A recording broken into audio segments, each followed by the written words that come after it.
I found out my wife cheated with at least 10 men before we got married 20 years ago, and even though everyone says I shouldn't leave her, I'm ending it anyway. My wife, 44F, and I, 43M, have been married for 20 years. We started dating in high school when I was a junior and she was a senior. After she graduated, we spent 2 years in a long-distance relationship while she was in college and I finished high school and spent a year at community college.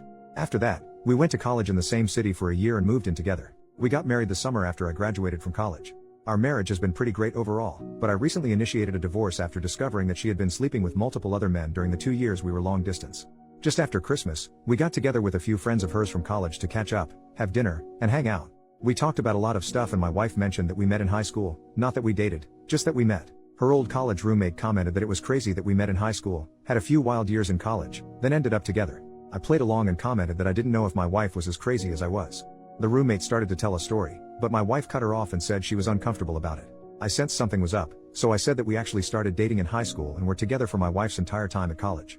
All of my wife's friends got real quiet and the rest of the dinner was awkward. On the way out, one of her other roommates took me aside and said I should have an honest conversation about what happened at college. I asked my wife on the way home and she kind of blew me off. I told her it was important that she was honest with me and again she said it wasn't important. When we got home, I told her I was going to stay at my brother's house until she was ready to talk about what happened in college. The next day she came over and admitted to sleeping with several men during her first 2 years of college. She said she didn't consider it a big deal at the time because we were long distance and she didn't think a high school romance would last.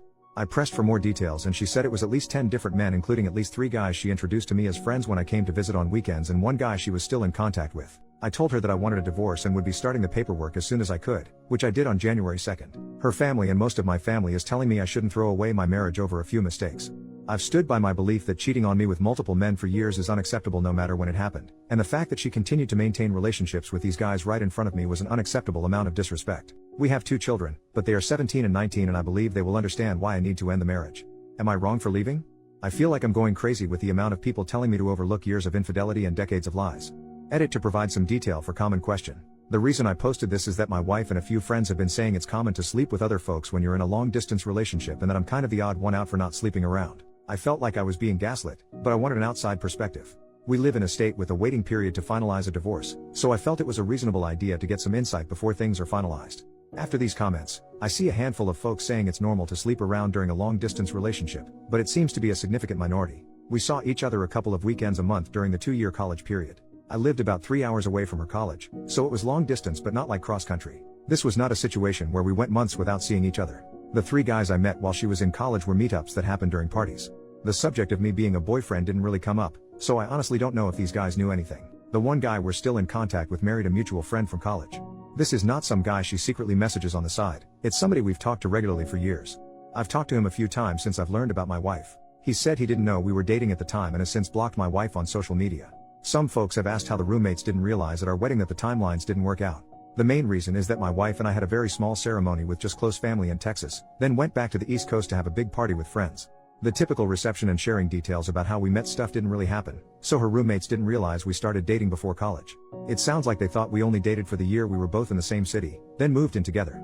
I was open to therapy or some kind of attempt to save the marriage, but her insistence that this whole thing is common and I'm the one who's out of line is just too much for me. The only time she showed any remorse or even offered to reconcile is when I started filing paperwork. In the last week she's gone back to saying she's right and I'm overreacting. This is also why I feel like I'm being gaslit. It seems obvious that this is a major issue, but I've got my wife and others telling me it's normal and I'm overreacting. I'm not getting a paternity test unless my kids want to get one. I don't have any doubts that they are biologically mine, and no test will make them not my kids.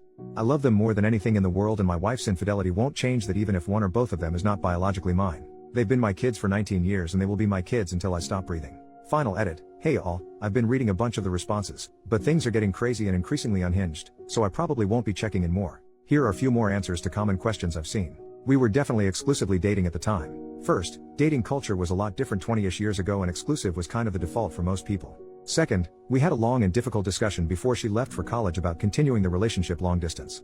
She specifically wanted to stay together and even joked about her dad coming after me if I started sleeping around with girls at my school. Finally, at my senior prom, she was not able to attend and was very upset when I proposed going with a platonic female friend of mine. As a result, I ended up skipping my prom and hanging out with her instead. While we never said the word exclusive, I think the above reasons, combined with the general relationship before she left, are enough to assume exclusivity. Based on some comments here, I followed up with a friend that said I should have an honest conversation. She told me that 10 guys would be on the low end and that her biggest concern was that there was apparently at least one pregnancy scare that I didn't know about. I honestly don't think that really changes much. It's less about the number for me and more about the fact that she seems incapable of recognizing why this was wrong or why I feel betrayed. Thank you all for the helpful responses, even those that disagree with me. I will still be open to therapy if she's willing, but I honestly feel like it would be more about us being successful co-parents and finding closure than saving our marriage. Update, 1 month later. First, let's talk about the things I learned about the situation in college. After talking to my wife in sessions and texting with 2 of her roommates, it's clear that her roommates knew something was up in college. They said they thought the situation was weird and likely involved cheating. My wife had told them that we both had some wild times in college and worked it out before we got married, so they never really brought it up. The roommate who pulled me aside recently was uncomfortable with the fact that my wife clearly didn't talk it through with me, and wanted me to know. As far as being introduced to guys she slept with, apparently that was not intended. For one of the guys, he ended up dating and then marrying one of our mutual friends from college. This is the guy she was in contact with. In the other situations, she initially blamed me in the counseling session, but has now agreed it was bad. When I went to visit her, she planned to hang out in the room or just hang out together alone, but I wanted to go to a few parties because in high school and community college, I didn't really have parties to go to. She didn't expect me to meet the guys, but they were at the parties and she felt she didn't really have a choice. I still think this is kind of crappy, but it's not as bad as her intentionally parading me in front of the guys. Most of our discussions in therapy has been talking about why I think it's a big deal and she doesn't. She initially said that none of these guys were in relationships with her and it was mostly one-night stands or friends with benefits. Since she didn't view them as romantic relationships, she didn't see the big deal, her words not mine. My opinion is that we never said that was okay and she actively prevented me from doing the same. After digging into this across 2 sessions, and my wife talking to some friends, she now agrees that it was a breach of our trust and relationship. This is the shared understanding that has helped us talk about this situation more honestly and helped us get from arguing to talking, which is why I'm optimistic about co-parenting. Now, here's why I'm 100% set on divorce. 2 things came up that make me want to leave the marriage. First, about 10 years ago we went through a really rough patch and had a dead bedroom for about 2 years. She had expressed that our intimate life was becoming boring, so I tried to spice things up, nothing crazy, just roleplay and like Spencer's gift level toys. Apparently, she had been hung up some sexual experiences that happened in college, that she is not comfortable talking about, and wanted me to try them, but when I did it made her feel awkward and guilty that it made her think of other men while she was with me. The fact that she's saying these experiences were meaningless, but they're still impacting our marriage tells me they meant more than she wants to say. Second, she admitted that she has been flirting with coworkers on business trips since the pandemic ended. She says she has never slept with anybody, but it got as far as going on a date with one of her male coworkers. That was the absolute deal breaker for me. We have told our children that we're getting a divorce. We told them it was due to some bad decisions that we made in college that we're having trouble moving past. My 19-year-old, who is in college, asked me if I cheated on my wife while she was away at college. My wife got a little shaken up, but admitted to the kids that she's the one who cheated. We have agreed to not share any additional details with the kids. I reinforced that both us will be there for the kids and that we are in therapy to help make sure we handle this in the best way for the family. I also told the kids that if they wanted to talk to either of us or a therapist about it, that I would fully support it. We've started talking to a mediator about how to proceed with the divorce, and unless things change, we should be able to have an amicable divorce. We're both financially stable on our own, we have no major debts, and our kids are older, so custody isn't a major issue. This has been a crappy couple of months for me, but I'm doing okay now and I honestly am grateful that my last post blew up because it both validated some of my feelings, but also motivated me to go to counseling with my wife. Second update, 3 months later. Hey all, this is likely the final update on this account as things have mostly been resolved. My wife and I have completed our divorce and everything is official. We had an uncontested, amicable divorce with minimal disagreements. Our lawyers worked together to create the plan through mediation and a judge signed off on it a few weeks ago. In the end, the actual divorce process was pretty straightforward. The only complication was that our 17-year-old was adamant about me having custody because their relationship with my ex-wife has really fallen apart as a result of this. Initially my wife dug in her heels and was ready to give up on the uncontested marriage, but my son pretty much told her she could choose between letting him have a break for a few months to process and rebuild, or force him to live with her until he turns 18 and risk never seeing him again.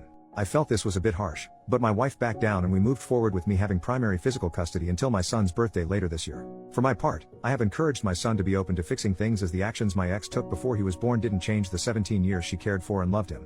Fortunately, as the divorce moved forward, he has been spending more time with my ex and I'm optimistic they will work through this. In the end, we pretty much split our retirement and investments 50-50. For our house, my wife really liked the house and I didn't, so she kept the house and most of the furnishings and took out a mortgage to pay me back half of the equity and half of the estimated replacement value of the furniture. Pretty much all of our other stuff was either easy to split, my car and her car, my music gear and her hobby.